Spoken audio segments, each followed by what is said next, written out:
तेजस्विनावतीतमस्तु मा विद्विषावहै। ओम शांति शांति। श्रुतिस्मृतिपुराणानाम् आलयं करुणालयं नमामि भगवत्पादं शङ्करं लोकशङ्करं। शङ्करं शङ्कराचार्यं केशवं बादरायणं सूत्रभाष्यकृतौ वन्दे भगवन्तौ पुनः पुनः।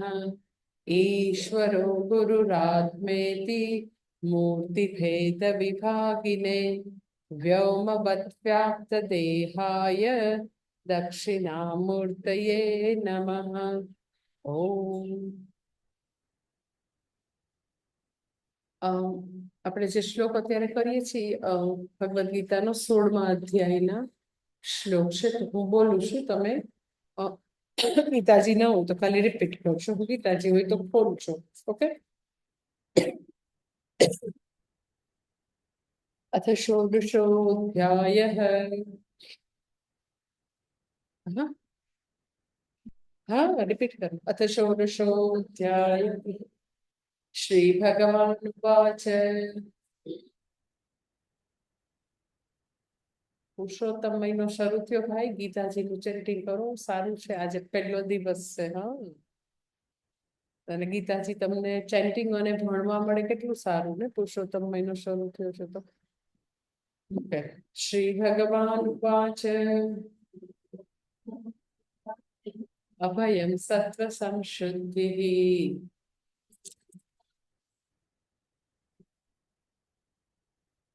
કાલથી નેક્સ્ટ સન્ડેથી ગીતાજી રાખશો.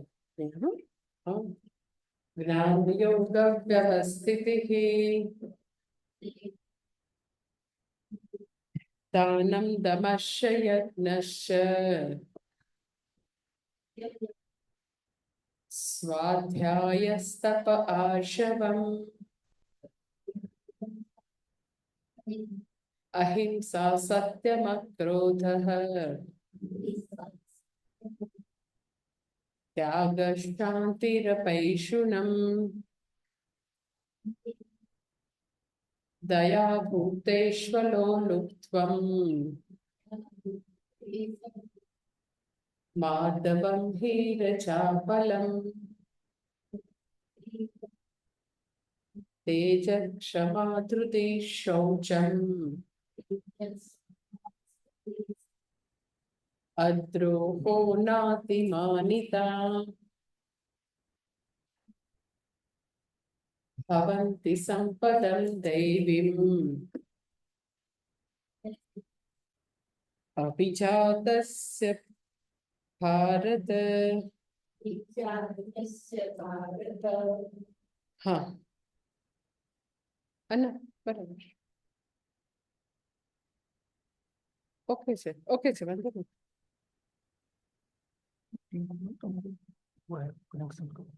નીતા દીદી ખોલી દઈશ. હા,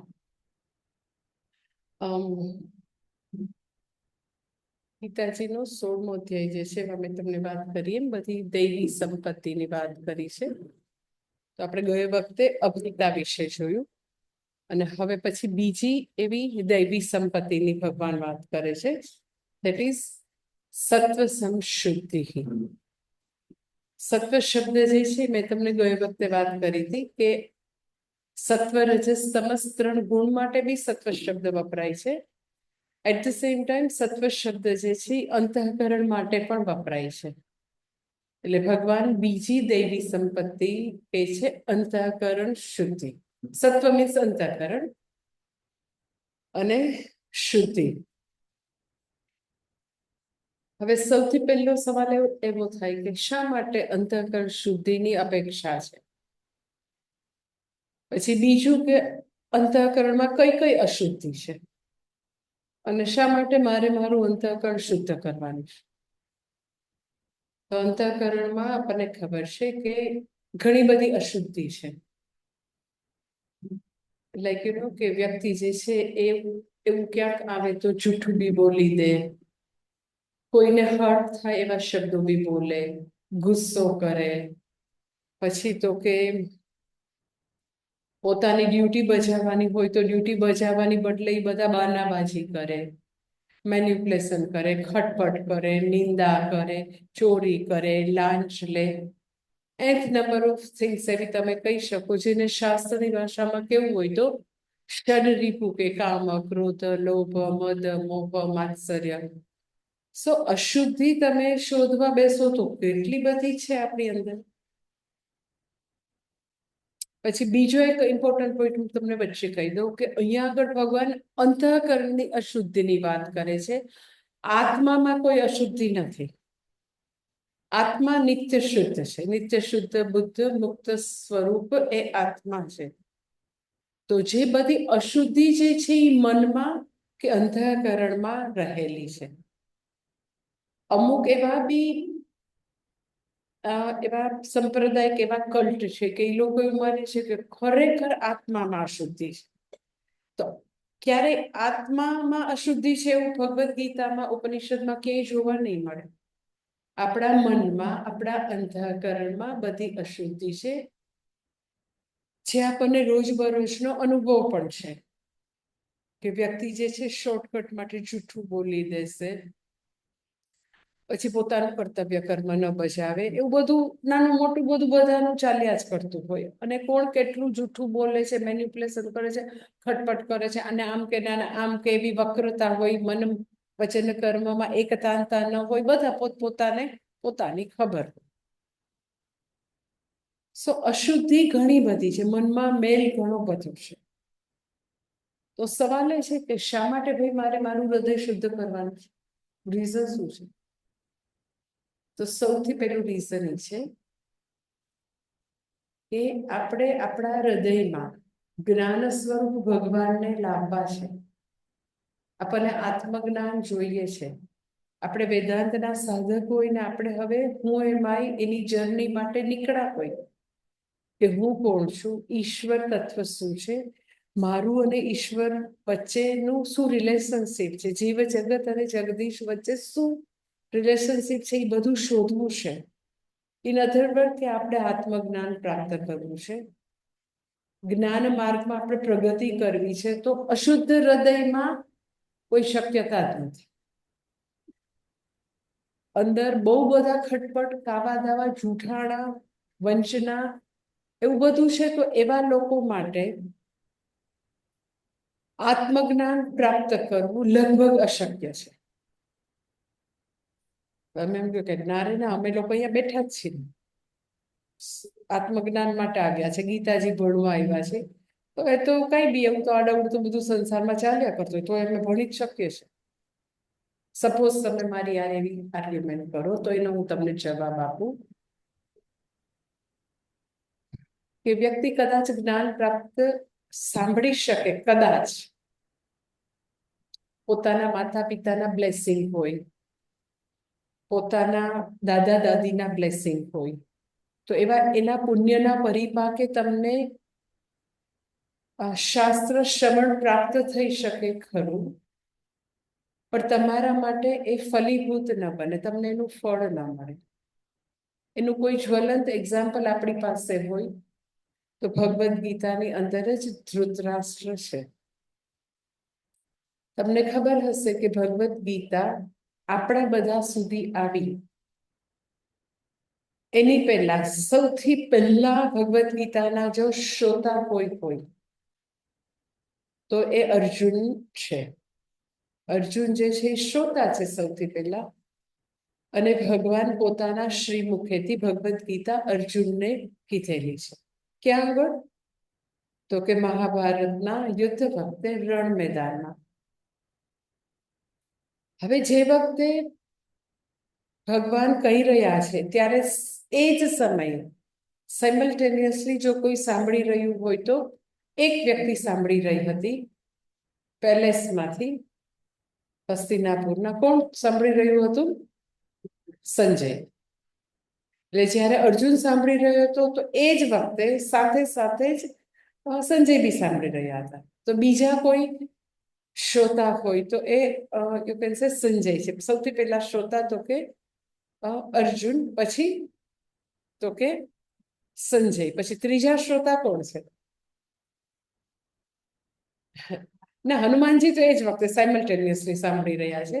હનુમાનજી, અર્જુન અને સંજય એટ એ ટાઈમ સાથે જ સાંભળી રહ્યા છે. પણ પછી કોણ છે શ્રોતા? ધૃતરાષ્ટ્ર.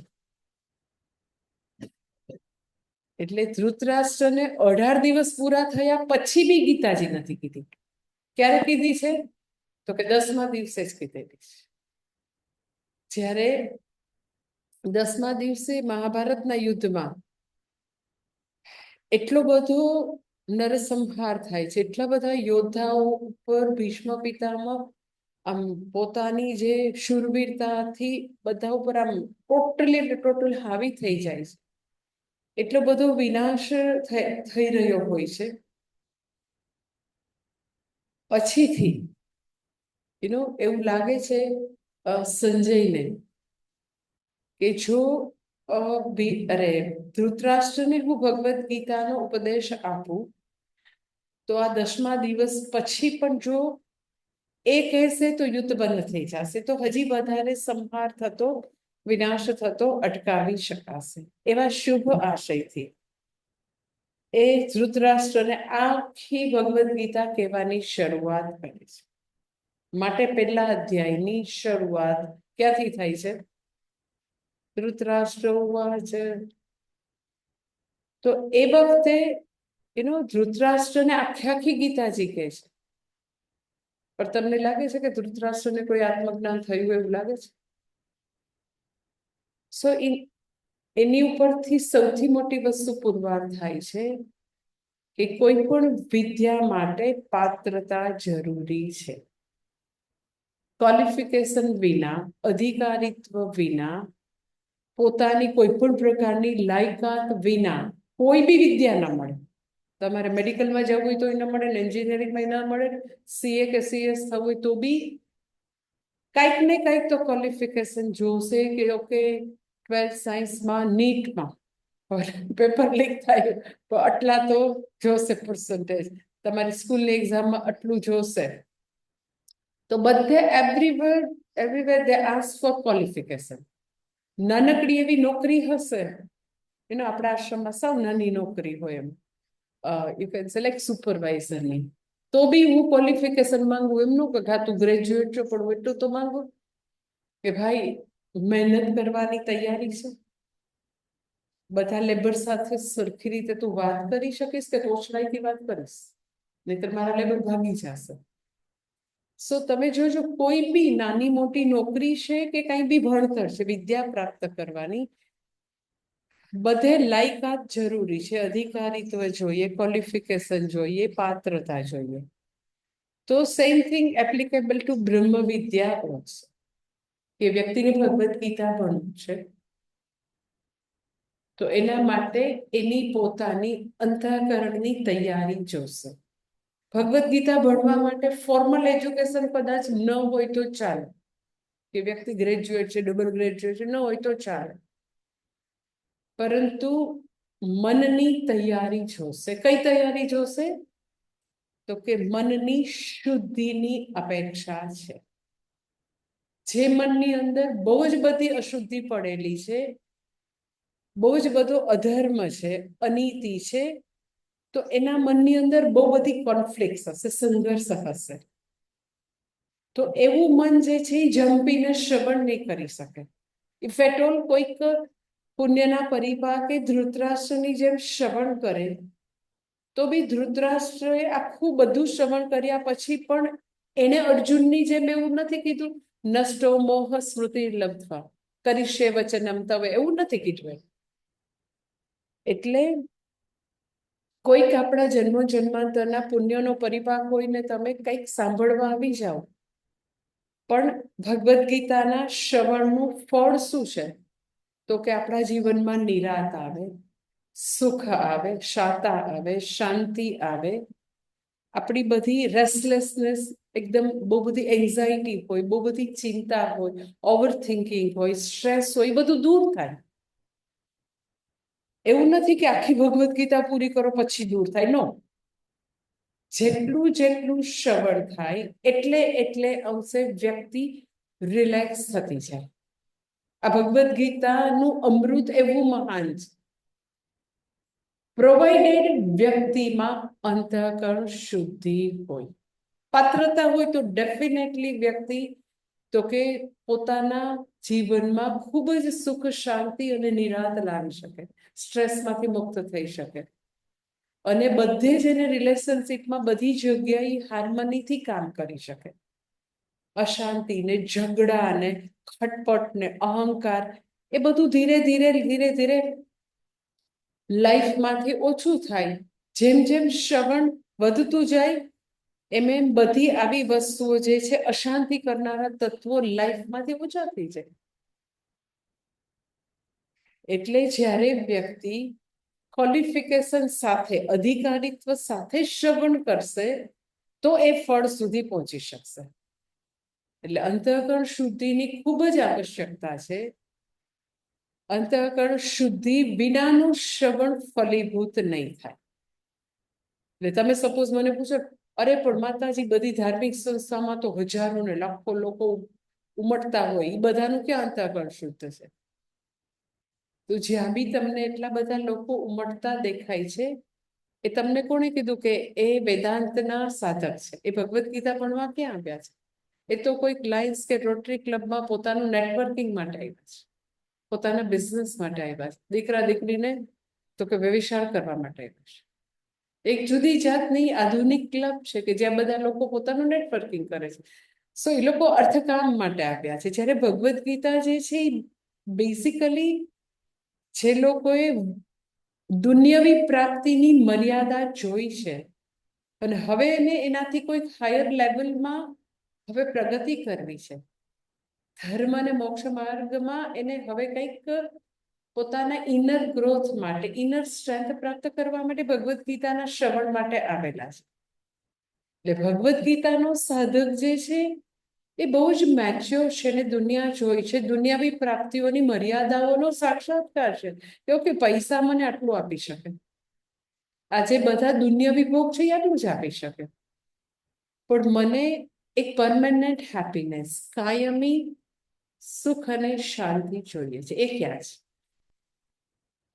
એવી સંસ્થાઓ કે ત્યાં જઈને પાછો બિઝનેસ જ કરવાનો છે, તો તમે દુનિયામાં બિઝનેસ કરતા હતા કોઈ એક પ્રકારના સાધનોથી, અહીંયા તો કે જુદા પ્રકારની વ્યક્તિઓ અને જુદા પ્રકારના ભગવા કપડાધારી પાસે જઈને તમે અગેન તમારે એમ કહો કે હું બહુ મોટો બિલ્ડર છું, તમારા રૂપિયા આપી ગયો, હું ઇન્વેસ્ટમેન્ટ કરી દઈશ.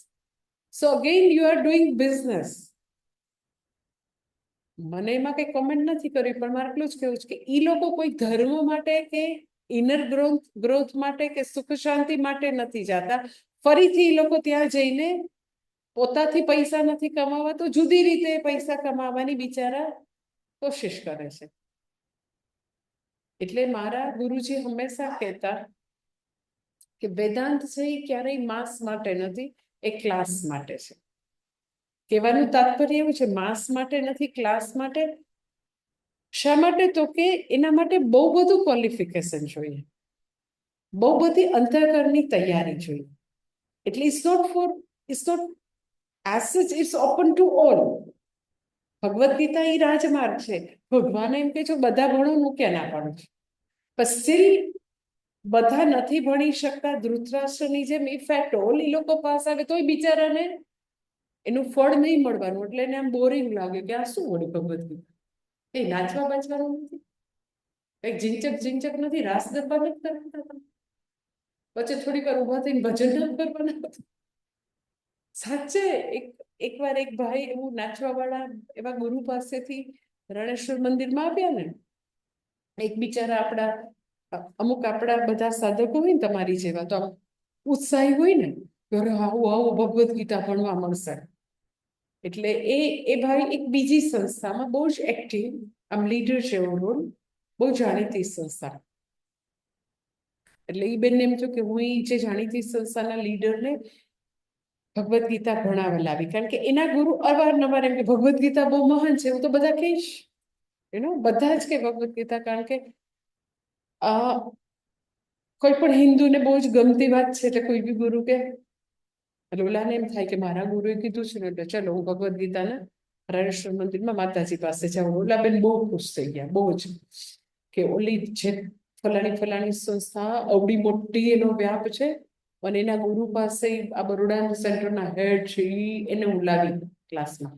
કે જે લોકો આવતો એ બિચારા બધાને પોતાને ભગવદ્ ગીતા ભણવાથી ખૂબ જ આનંદ આવે. એટલે તમે બી બધાને કહો ને કે તમે ભણવા આવો. ઓલા ભાઈ આવ્યા ને, તો આપણે તો ભગવદ્ ગીતાનું પ્રવચન હોય તો હું શરૂ કરું તો લાઈક 55 કે 60 મિનિટ પ્રવચન ચાલે. વચ્ચે કદાચ શ્લોક બદલાતું હોય તો હું ચેન્ટિંગ પર આવતા, અધરવાઇઝ તો લેક્ચર જ ચાલે. ઓલા બેન તો એવા ખુશ હતા, અરે માતાજી હું આને લઈ આવી. પછી લેક્ચર પૂરું થયું એટલે એ ભાઈ બેનને મળ્યા. આ કઈ ખબર જ ન પડી, મારે તો બધું ઉપર થઈ ગયું કે આ શું કે હતું. અમારા ગુરુજી ખાલી 5 કે 10 મિનિટ્સ જ આપે લેક્ચર, બાકી અમારે બહુ જ સરસ એટલા બધા સુંદર ભજનો ગાય. એની આખી ટીમ હોય છે, એ લોકો ભજન ગાઈને નાચવાનું હોય. પછી નાચતામાંથી વચ્ચે પાછું 5 મિનિટ્સ કે 2 મિનિટ્સ ગુરુજી બોલે.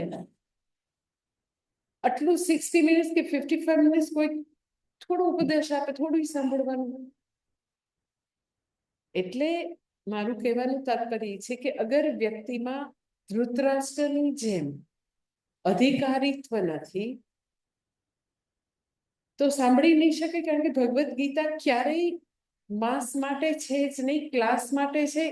In other word you can say એવા લોકો જેની પાસે અંતઃકરણ શુદ્ધિ છે, ક્વોલિફિકેશન છે, સૂક્ષ્મ વસ્તુ સમજવાની જેની તૈયારી છે.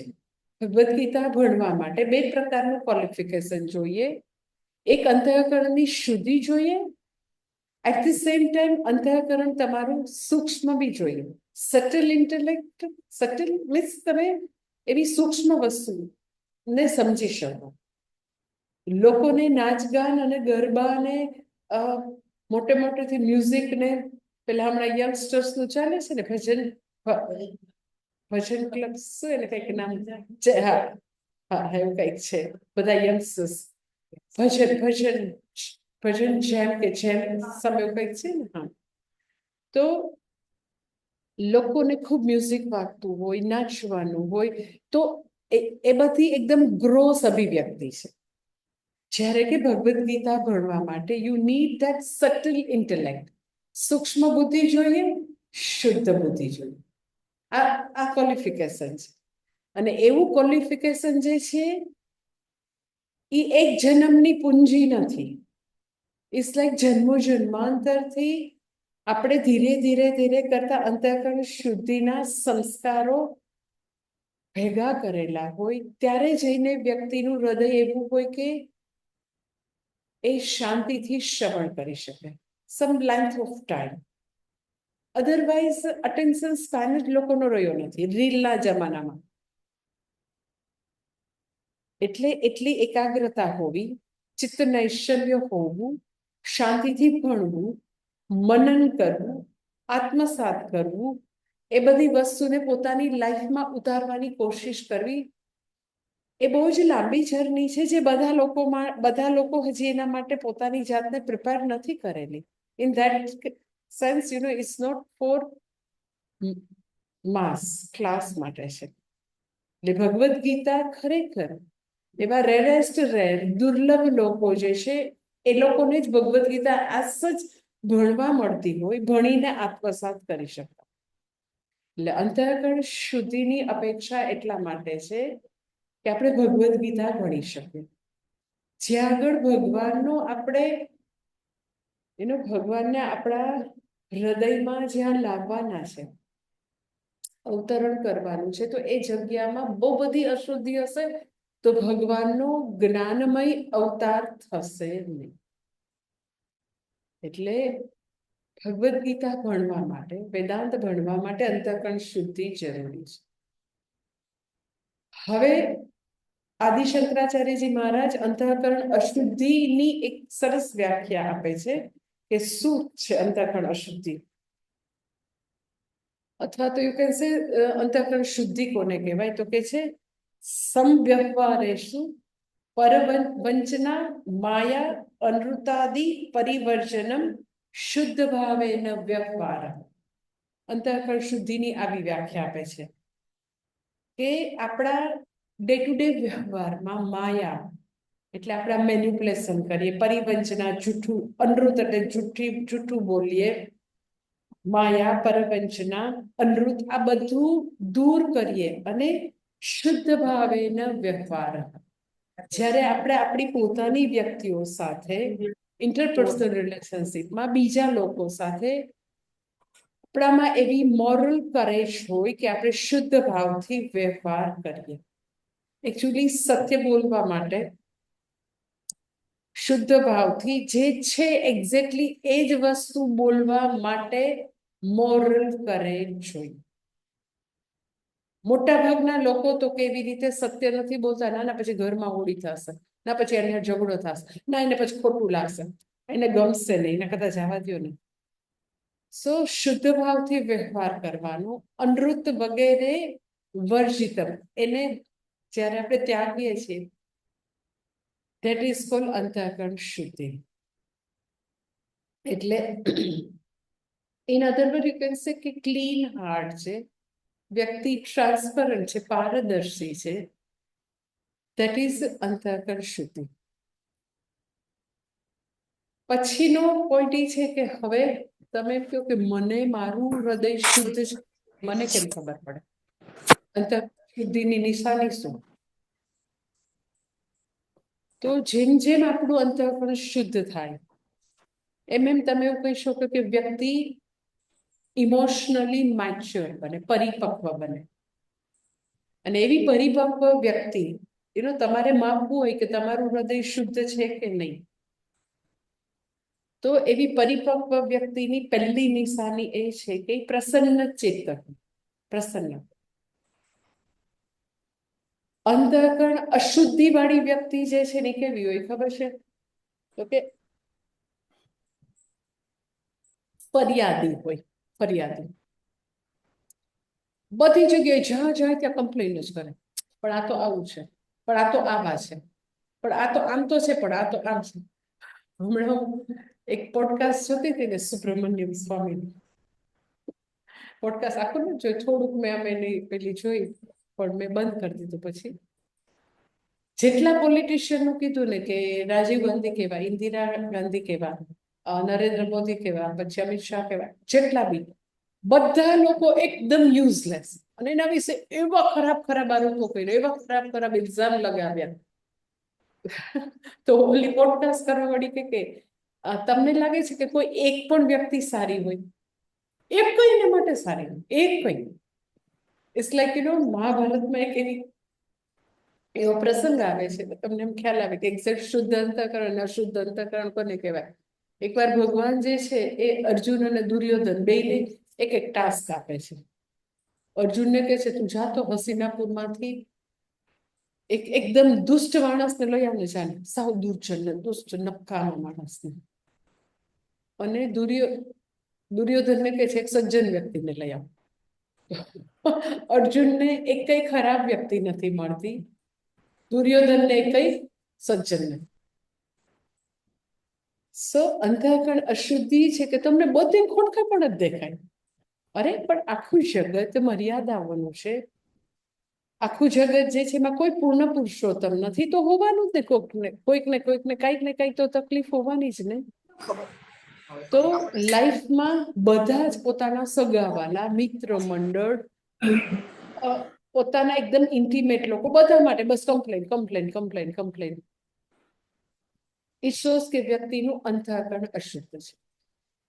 શુદ્ધ અંતઃકરણની નિશાની એ છે કે વ્યક્તિ જે છે એનામાં સંતુષ્ટિ હોય, ફરિયાદી ન હોય, પ્રસન્ન ચિત્તવાળી હોય, પછી એને બીજાના સુખ દુઃખ માટેની ખૂબ જ સંવેદનશીલતા હોય. That is very big thing, I tell you. This is શુદ્ધ અંતઃકરણ, at the same time subtle intellect. સૂક્ષ્મ બુદ્ધિ જેને કહે ને, ભગવદ્ ગીતા ભણવા માટે યુ નીડ સૂક્ષ્મ બુદ્ધિ, એટ ધ સેમ ટાઈમ શુદ્ધ અંતઃકરણ. તો લોકોના સુખ દુઃખ માટેની સંવેદનશીલતા, જે આજના જમાનામાં બધાની બહુ મુઠ્ઠી થઈ ગઈ છે. હું હમણાં બોમ્બે ટ્રાવેલ કરતી તો આઈ ટેલ યુ, ના બોમ્બે નહીં, કોઈમ્બતુર થી આવતી હતી ને તો મારે હૈદરાબાદમાં એટલો બધો પેલો હતો લે ઓવર, બહુ જ લાંબો લે ઓવર હતો. તો હું હૈદરાબાદ એરપોર્ટ ઉપર બેઠી હતી ને, તો 2-3 જગ્યાએ, આમ બહુ મોટું એરપોર્ટ છે એટલે આમ 4 કલાક કાઢવાના હતા, તો 2-3 જગ્યાએ મેં મારી પેલી વેઇટિંગ લોન્ચમાં સીટ બદલી. તો જ્યાં જુઓ ને ત્યાં બધા લોકો, આ મોબાઈલમાં તમે જો, મને વાંધો નથી, તમારે જે જો, યુટ્યુબ જો, તમે રીલ જો, તો એરપોર્ટ કે પેલા વગર મોટે મોટેથી. પણ શા માટે? સો બીજાને પડતી તકલીફો માટે ટોટલ ઇન્સેન્સિટિવ બિહેવિયર ઇઝ અંતઃકરણ અશુદ્ધિ. પછી ફ્લાઇટમાં બેસીને જ્યાં સુધી પેલું રનવે ઉપર દોડવા ન મળે ત્યાં સુધી તો મોબાઈલ ચાલુ હોય ને, એવડું મોટેથી વાત કરે. અરે પણ હું બાજુમાં બેઠી છું, મને મારું ભણવું છે, હું ઇન્વેરિયેબલી અંદર એરક્રાફ્ટમાં આવી જાઉં તો મારે એના પછી જે જવું હોય તો ભણવું હોય તો બુક લઈને બેઠી હોઉં. અને એ લોકોની જે સંસારની રામાયણ હોય કે એની ઓફિસના પ્રોબ્લેમ મારે કામ સાંભળવું ભાઈ? આજુબાજુ આગળ પાછળ એસટી બસ થી વર્સ્ટ તમને સિનારીઓ જોવા મળે. બધા મોટેથી મોબાઈલમાં મચ્છી જ પડે. ઓલી બિચારી એરોસ્ટેસ કે હવે બંધ કરો. કોઈ વાર હું ઇમરજન્સી પેલી વિન્ડો પાસે બેઠી હોય તો બિચારીને ખાલી આઈ ટેલ યુ અડધી મિનિટ જ થાય, 30 સેકન્ડ કે 40 સેકન્ડ સમજાવવાનું હોય, ઓર મેક્સ 1 મિનિટ, તો 1 મિનિટ ફોન પર મૂકે નહીં. સો ટોટલી ઇનસેન્સિટિવ ટુવર્ડ્સ પીપલ અરાઉન્ડ. કે પેલી એ બંધ જ રાખો, બંધ જ રાખો. કો પેસેન્જરની શું નેટ પ્રોબ્લેમ ઓછું વાપરવાનું તો વળી ક્લિયર જ છે. બધે તમે, હું તો તમને ખાલી એક્ઝામ્પલ આપું છું કે મોટેથી ફોનમાં વાત કરવી, આવું ચાલુ રાખવું, બીજાને સાંભળવું ન સાંભળવું હોય. તમે એટલું આમ સવારથી સાંજ કે બધે કચરા ફેંકવાના, પછી એન્ડ નંબર ઓફ થિંગ્સ, કે ટ્રાફિકના રૂલ્સ છે એ તોડી નાખવાના. રેડ લાઇટ હોય તો એ બાઇક વાળા ચાલ્યા જ જાય. અરે બધાને જવાનું છે. ઇવન ફ્લાઇટમાં નીચે ઉતરવાનું હોય ને, તો મને એવી ટેવ છે, સૌથી મારી લગભગ પહેલી જ હું સીટ લઉં, ફર્સ્ટ એન્ડ વિન્ડો. શું કામ? તો કે મારી લગભગ ચેકિંગ લગેજ હોય, ધડાધડ આપણે જતા રહે ને આપણે કોઈને નડીએ નહીં, સૌથી પહેલા બેસું. તો મને હંમેશા એ અનુભવ થાય, હંમેશા, નો એકવાર, પાછળની બીજી, ત્રીજી, ચોથી રોમાં બેઠેલા બધા લોકોમાં હું બેઠી હોય પહેલી સૌથી, એની આગળ એને નીકળી જવું. Somehow, simple civic sense is gross intellect, એકદમ સ્થૂળતા, અંતઃકરણ અશુદ્ધ. કે બીજા લોકોને પડતી અસુવિધા, બીજા લોકોને કંઈક દુઃખ થાય એવા વાક્ય ન બોલીએ, એવું બિહેવિયર ન કરીએ, એવી કોઈ વસ્તુ ન કરીએ કે જેનાથી આજુબાજુમાં કોઈને બી સમસ્યા થાય. ખાલી મનુષ્ય નહીં, નાના જીવોને ન થાય, ગોમાતાને ન થાય, વૃક્ષોનો ન થાય, ભૂમિ ધરતી માતાને ન થાય. એક કઈ જગ્યાએ કોઈ સેન્સિટિવિટી જેવી વસ્તુ તમને હવે દિવસે ઘટતી દેખાશે. Totally insensitive towards everything. તો ધેટ ઇઝ અંતઃકરણ અશુદ્ધિ. કે જે લોકો નોનવેજ ખાય છે તો ટોટલી ઇન્સેન્સિટિવ ટુવર્ડ્સ લાઈફ. એ લાઈફ છે, બધી જ લાઈફ છે. તો જે જીવન છે એના માટે તો કે ટોટલી ગ્રોસ. અને એ લોકો, આપણે અહિંસામાં આવશે આગળ, કે એ લોકો પાછા મારી પાસે દલીલ કરે કે બધા જો નોનવેજ ખાવા માંડશો ને માતાજી, તો તમારા લોકો માટે ખાવાનું નહીં વધે. સો એટલે ટોટલી સ્થૂળતા, ટોટલી જડતા, સંવેદનશીલતાનો અભાવ. પોતાના ફેમિલી મેમ્બર માટે બી એવું કે એના સુખ દુઃખ એ વ્યક્તિ કરી રહી છે, બિચારી આટલું બધું તૂટીને કરી રહી છે, તો એને જોવાની બી અહીંયા છે. સો જેમ હૃદય શુદ્ધ થાય એમ સેન્સિટિવિટી વધે. વ્યક્તિ ખૂબ જ સંવેદનશીલ બને કે આજુબાજુના નાનકડા કીડીથી માંડીને બધા જ જીવોની રક્ષા માટે એ કંઈક ને કંઈક કરી છૂટે. So reverence towards life, that is sensitivity that is અંતઃકરણ શુદ્ધિ. અને એ પરિપક્વ વ્યક્તિની નિશાની છે કે તમને બધાની પીડા દેખાય, બધાના દુઃખ દેખાય. તમારી ઘરે કામ કરવા આવતી વ્યક્તિ 45 ડિગ્રી સેલ્સિયસમાં એને પાણીની તરસ લાગી હોય, એને લીંબુ આપીએ, એને ગોળનું પાણી આપીએ, કઈ આવે છે તો કે એની આપણી જેમ એસી કાર એની પાસે નથી. તો બધી જ વ્યક્તિઓ, બધા જ જીવો માટે આપણે એવા સંવેદનશીલ થતા જઈએ, એનો અર્થ એમ કે આપણું હૃદય શુદ્ધ થવા માંડે. એટલે એ જે છે કે વ્યક્તિ જે છે ને આમાં કમ્પેશન છે, ખૂબ જ દયા છે, કરુણા છે. એન્ડ લાસ્ટ થિંગ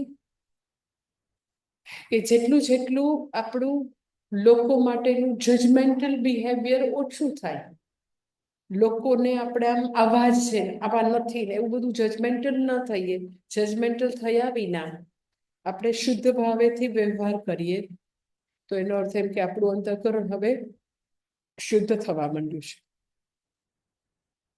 પછી નો પોઈન્ટ જે છે એ છે કે તમે એમ કે ઓકે, ભગવદ્ ગીતા ભણવા માટે as a qualification we need this અંતઃકરણ શુદ્ધિ. અંતઃકરણ શુદ્ધિ પ્રાપ્ત કેવી રીતે કરવી? તો પહેલી વસ્તુ કે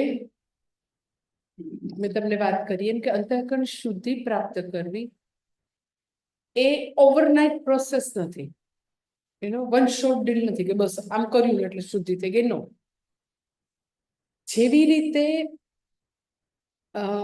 ધન કમાવાનું હોય તો આપણે એમ કહીએ ને ધીરે ધીરે ધીરે આપણે ટીપે ટીપે સરોવર ભરાય, એમ ઓવરનાઇટ કોઈ વ્યક્તિ ધનવાન ન થઈ જાય, ખૂબ મહેનત કરવી પડે. તો ધીરે ધીરે વ્યક્તિ જે છે પોતે પોતાના બેંકમાં પોતે ઘણી બધી પ્રોપર્ટી ધન ભેગું કરી શકે. તો એ જે માનુષ સંપત્તિ છે, ધન ભેગું કરવું, દેટ ઇઝ માનુષ સંપત્તિ. એમાં જેમ વ્યક્તિને આયાસ કરવો પડે, પ્રયત્ન કરવો પડે, એમ અંતઃકરણ શુદ્ધિ એ બહુ મોટી સંપદા છે, બહુ મોટું ધન છે. એ પણ ધીરે ધીરે ધીરે વ્યક્તિ પ્રાપ્ત કરી શકશે. એટલે પહેલી વસ્તુ કે અંતઃકરણ શુદ્ધિના સંસ્કારો વ્યક્તિ આગલા જન્મમાંથી લઈને આવે છે. હા, તમારે એ બી જોવું હોય તમારી લાઈફમાં તો તમારે 2 બાળકો હોય ઘરમાં, તો તમે જોજો બંને બાળકોનું એક બિહેવિયર પેટર્ન ખબર પડશે. આ મેં તમને જે લક્ષણો કીધા ને કે જેનામાં એમ જ કમ્પેશન છે, અન્ડરસ્ટેન્ડિંગ છે, ત્યાગ છે, બીજાના સુખ દુઃખ સમજી શકે છે. તો તમારું એક બાળકમાં તમે જોશો કે એને બહુ જ કમ્પેશન છે અને એ બીજાને જોતું મમ્મી આપી દે જાને, તો એ ઘરમાં એમ કે થોડું એમ કે મમ્મીને રાહત થાય, મમ્મીને તકલીફ ન થાય તો એ તરત છોડવા તૈયાર છે. જ્યારે બીજાને તો કે ના હું દઈશ જ નહીં. પછી એક વ્યક્તિ, એક બાળક એવું હોય કે એને ગમે એટલો પ્રેમ કરો તો એને ઓછો જ પડે, અને એ જે છૂટી ગયું હોય, આપણાથી ન થયું હોય એને હાઈલાઇટ કર્યા કરે. જ્યારે બીજું બાળક તો કે એમ કે ના હવે આટલું મમ્મીએ કર્યું છે ને ઇનફ છે, મમ્મી તું મારો શેર એને આપી દે છે ને. મેં પ્રોપર્ટીના ભાગ આમ કરે ને તો એવા ઘણા એવા ફેમિલીમાં ઘણા લોકો જોયા છે કે જે વેલ ઓફ હોય ને, પોતા પાસે ઘણા પૈસા હોય, પછી એ પ્રોપર્ટીના ભાગ પડે ને તો એ આમ પહેલેથી ના જ પાડે, પ્લીઝ મને 1 રૂપિયો નહીં આપ. તમે એમ કે તમારી ધન સંપત્તિ તમે બાકીના 2 કે 3 ભાઈ બહેનને આપી દેજો, હું લઈશ જ નહીં. તો તમે એમ કહો એની પાસે હોય તો નોટ લે ને. પૈસામાં કોઈ દિવસ કોઈને બસ થતું જ નથી, ઇનફ એવું કોઈ નથી કહેતું. પણ જ્યારે જેનામાં એક પ્રકારની એવી અંતઃકરણ શુદ્ધિ છે, એક સંતુષ્ટિ છે, દેટ ઇઝ અંતઃકરણ શુદ્ધિ. એટલે તમને તમારા જ બાળકોમાં ઓર સિબલિંગ્સમાં આ વસ્તુ જોવા મળે. એકનામાં ખૂબ અન્ડરસ્ટેન્ડિંગ હોય અને એકનામાં તો કે જરાય ન હોય, જરાય. એટલે અંતઃકરણ શુદ્ધિ તો કે સૌથી પહેલું તો કે આપણે જન્મો જન્માંતરમાંથી ધીરે ધીરે ધીરે ધીરે ભેગું કરેલું છે એ સંપદા. તો જ્યારે આપણો જન્મ થાય ત્યારે એ સંસ્કારો લઈને આવીએ છીએ. એટલે જેવું બાળક મોટું થાય એટલે જે સંસ્કારની પોતે ભાથું લાવી છે ધીરે ધીરે ધીરે અનફોલ્ડ થાય, ખબર પડે કે આ વ્યક્તિ સ્વાર્થી છે, લુચ્ચી છે, આળસુ છે, એકદમ જ એ બધાને સમજે છે, ત્યાગ કરે છે, ધીરે ધીરે ખબર પડે. એક જ માના એટલે બે બાળકો ઘણીવાર તમને ટોટલી ઓપોઝિટ બી દેખાય. એક એકદમ સરસ સ્ટડી કરે, એકદમ જ ભણે અને મા બાપનું ધ્યાન રાખે આખી લાઈફ. અમેરિકામાં જ મને એક એવા ફેમિલીની ખબર છે. તો મોટો ભાઈ જે છે ટોટલી યુઝલેસ અમેરિકામાં, ટોટલી એટલે એને અત્યાર સુધીમાં લગભગ 7-8 લગ્ન કરી નાખ્યા છે. યુઝલેસ એટલે સાવ યુઝલેસ. બરોડાના જ છે, હિન્દુ, કોઈ અમેરિકન નહીં, આપણા જ બરોડાના છે. America like you can say 40 યર્સથી હશે, તો 7-8 લગ્ન કરી નાખ્યા. અને ઓલો નાનો ભાઈ છે એ સચ અ નાઇસ પર્સન. અને ઓલો આટલા લગ્ન કુંવારો, એટલા દેવાડા ફૂકે, દેવું કરે બધું.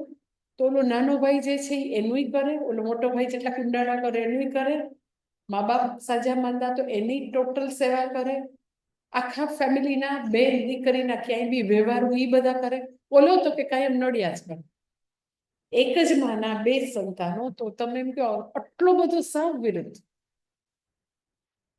શા માટે એવું છે? તો કે એક વ્યક્તિ પોતાની જન્મો જન્માંતરની અંતઃકરણની શુદ્ધિ લઈને આવેલ છે. બીજી વ્યક્તિના ભાથામાં કાંઈ નથી. તો તમે એમ કહો ભાથામાં કાંઈ નથી, કોઈ ક્યાંકથી તો શરૂ કરી શકે. કેવી રીતે કરી શકે? તો કે અંતઃકરણ શુદ્ધિ માટે સૌથી મોટી અને મહાન કોઈ રેમેડી હોય, સૌથી મહાન કોઈ પ્યોરિફાયર હોય, અલ્ટિમેટ પ્યોરિફાયર, તો ધેટ ઇઝ હરિનામ, ભગવાન. બસ તમે જેટલા જપ કરો, આઈ ટેલ યુ, એનાથી શુદ્ધિ કરાવનારું દુનિયામાં એકય ઔષધ નથી. હજી તમને ન સમજાતું હોય તો આટલું કહો કે વાલ્યો લૂંટારો અને મહર્ષિ વાલ્મીકી એ આખું ટ્રાન્સફોર્મેશન શેનાથી થયું? કેવલ રામ નામ. રામ બોલી નહોતો શકતો, રામ બોલવામાં એને તકલીફ થતી હતી. નારદ મુનિ એને જ્યારે ઉપદેશ આપે છે તો મરા બોલતો હતો, આખી જિંદગી જ કહ્યું હતું કે વાંધો નહીં, મરા બોલે, ચત્તું થઈ જશે રામ એની મેળે.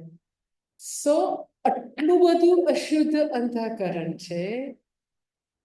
હરિનામ કેવલમ. બસ તમે આઈ ટેલ યુ, જેટલા તમારાથી જેટલા જાપ થાય તો એમ હૃદય છે એ પ્યોર થતું જશે. કારણ કે ભગવાન જે છે એની તમે હરિ કે હર જે તમારે કેવું હોય, હરિ કયો તો બી વ્યાખ્યા હરતી પાપાની ઇતિ હરિ, હર કયો તો બી વ્યાખ્યા હરતી પાપાની ઇતિ હર. એટલે તમે શિવજીના ભગત છો કે કૃષ્ણ ભગવાનના ભક્ત છો, બે એક જ છે. હરિહરમાં કોઈ ભેદ જ નથી, એકચ્યુઅલી કોઈ ભેદ નથી. એટલે જો અંતઃકરણ શુદ્ધ કરવું છે તો સૌથી મહાન વસ્તુ આ કે બધાએ પોતાની ગુરુ મંત્રની માળા જાપ જે છે જેટલા બની શકે એટલા કર્યા કરવાનું. નહીતર આ જે છે એ તમારી પાસે તમે 5 મિનિટ 10 મિનિટ જોશો તો આમાં તમને એવું લાગે ને ખાલી ટીનેજર કરતા હોય, એવું નથી, બધા લોકો કરતા હોય છે. રીલ્સ યુટ્યુબ જોયા કરશે, કાંઈ કારણ છે કંઈક. સો તમારાથી જેટલી થાય એટલી મેક્સિમમ અગર માળા કરી શકો, ગાયત્રી મંત્ર કરી શકો, વિષ્ણુ સહસ્રનામ કરી શકો. આજથી પુરુષોત્તમ મહિનો શરૂ થયો છે. રોજે દિવસમાં મિનિમમ 1 વાર, ખરેખર 3 વાર કરવું જોઈએ, પણ મિનિમમ 1 વાર વિષ્ણુ સહસ્રનામ કરવું જોઈએ. This is the best thing to do. Vishnu Sahasranama.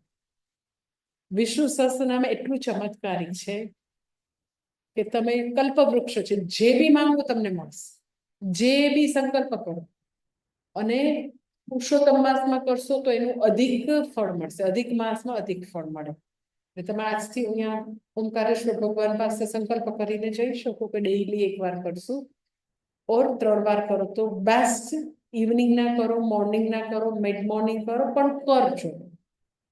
કારણ કે એમાં ભગવાનના 1008 નામ છે. અહીંયા રોજે પૂજામાં આવી શકો, એમાં ભગવાનના 300 નામ છે, રુદ્રમાં 300 નામ. એટલે સૌથી પહેલા જો નામની કોઈ શરૂઆત થઈ વેદમાં તો રુદ્રથી થઈ છે. તો તમે એવો બી સંકલ્પ કરી શકો કે ઓકે અમે આખો મહિનો પૂજા કરશું, અહીંયા ભગવત નામ લેવાનું છે તમારે, તો તમે કાંઈ બી કરી શકો, તો અંતઃકરણ શુદ્ધ થશે. This is first thing to do. Than second thing, તો કે વ્યક્તિ જે છે એ જેટલો શાસ્ત્ર સ્ટડી કરે, મુમુક્ષુતા છે એનામાં, એનું કે મને શાસ્ત્ર સ્ટડી કરવું છે, મને જીવનમાં અલ્ટિમેટ ફ્રીડમ પ્રાપ્ત કરવી છે, તો મુમુક્ષુતા દ્વારા, શાસ્ત્ર સ્ટડી દ્વારા અંતઃકરણ શુદ્ધ થાય. ભક્તિ દ્વારા, ધ્યાન દ્વારા, ઉપાસના દ્વારા, તપ દ્વારા, યજ્ઞ દ્વારા અંતઃકરણ શુદ્ધ થશે. પણ આ બધી વસ્તુમાં પૂર્ણ શ્રદ્ધા સાથે કરો તો હૃદય શુદ્ધ થશે.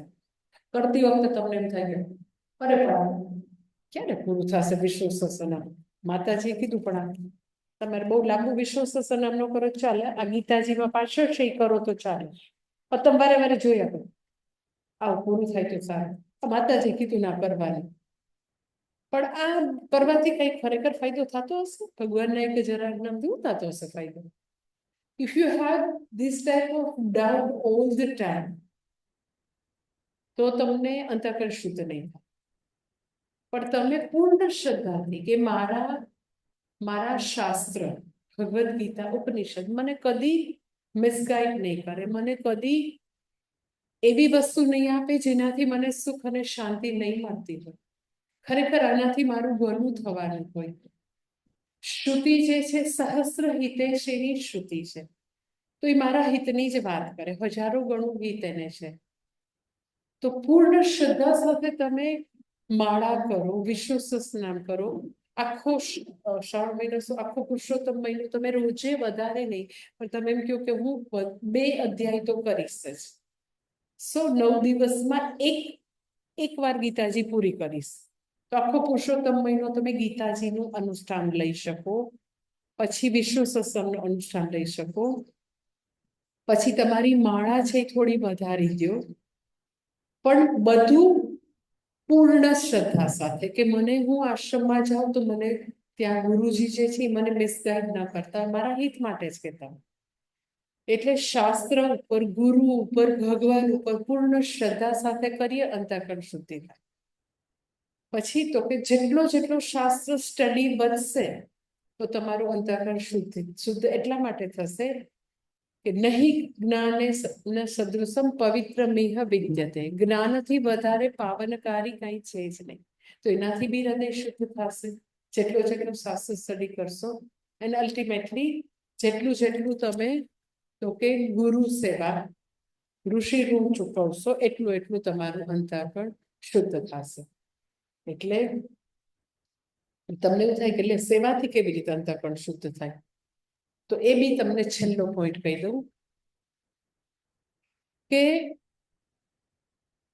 તમારે સેવા કરવી હોય, જ્યાં બી તમારે સેવા કરવી, તમારા માતા પિતાની સેવા કરવી છે, અહીંયા આવીને તમારે હિન્દુ ધર્મની સેવા કરવી છે, ગુરુની સેવા કરવી છે, તો સાવ સિમ્પલ સીધો સાદો નિયમ છે, આળસ ખંખેરવી પડે, કમ્ફર્ટ ઝોનમાંથી બહાર આવવું પડે, બધા એક્સક્યુઝીસ જે છે બહાનાબાજી એમાંથી બહાર આવવું પડે. ઓકે, અંતઃકરણ અશુદ્ધિ શું છે તો કે અંદર તમસ છે એ અશુદ્ધિ છે, આળસ, પ્રમાદ, પ્રોક્રેસ્ટિનેશન, ધેટ ઇઝ ઓલ અશુદ્ધિ. હવે જેવું હું તમને અહીંયા આગળ એનો જે બી લોકો કામ કરે છે તો હું કહું કે આ તો તમારે કરવાનું જ છે, તો કદાચ એવું બને શરૂઆતમાં પણ હવે માતાજી કીધું આ પડાવો કેવી રીતે,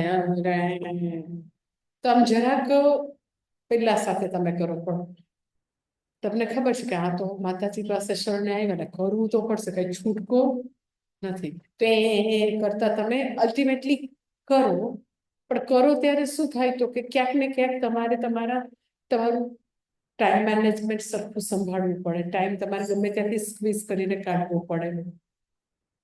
પછી તો કે તમારે આવી રીતે તમારું કંઈક સુવાનો ટાઈમ, તમારો આરામનો ટાઈમ, તમારું રીલ્સનો ટાઈમ, ગપ્પા મારવાનો ટાઈમ, મૂવી જોવાનું કંઈક તો કટ કરવું પડે. તો તો એ જે વસ્તુ કટ કરી એની યુ ફોકસ ઓન હિન્દુ ધર્મ, ઋષિ રૂલ કે મારી ડ્યુટીમાં આવે છે એઝ અ ડિસાઇપલ.